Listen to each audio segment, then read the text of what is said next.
అతి గారాబమో హోదా కోసమో తమ మైనర్ పిల్లలకు ఖరీదైన వాహనాలను ఇస్తున్నారు. అదే వారికి ప్రమాదకరంగా మారుతున్న విషయాన్ని గుర్తించలేకపోతున్నారు. తెలియనితనం, వచ్చిరాని డ్రైవింగ్ తో విన్యాసాలు చేస్తూ అతివేగంగా నడుపుతూ ప్రమాదాలకు కారణమవుతున్నారు.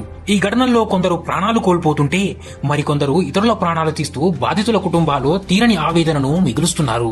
మైనర్ల చేతికి వాహనం ఇవ్వరాదని చెబుతున్నా తల్లిదండ్రులు సైతం పట్టించుకోవడం లేదు. మా వాడికి బైక్ కొనిచ్చాం అంటూ కొందరు తల్లిదండ్రులు మురిసిపోతుంటారు. ఏదైనా ప్రమాదం జరిగితే మైనర్లతో పాటు తల్లిదండ్రులు మరియు బయటివారు సైతం ఆ బాధ భరించాల్సి వస్తుంది. లైసెన్సు లేకుండా వాహనాలు నడపడం ఎంత నేరమో పిల్లలకు వాహనాలు ఇవ్వడం కూడా అంతే నేరం. 18 ఏళ్లు నిండిన వారు డ్రైవింగ్ లైసెన్స్ పొందిన తర్వాతే వాహనాలను నడపాలి. అలా కాకుండా వాహనం నడిపితే తల్లిదండ్రులు కూడా బాధ్యులవుతారు. మైనర్లు వాహనాలు నడుపుతూ ప్రమాదానికి కారకులైతే సంబంధిత వాహన యజమాని సైతం కేసులో నిందితుడవుతాడు. తల్లిదండ్రులారా ఆలోచించండి. ఈ దేశానికి ఒక గొప్ప యువతరాన్ని అందించేవారు మీరే.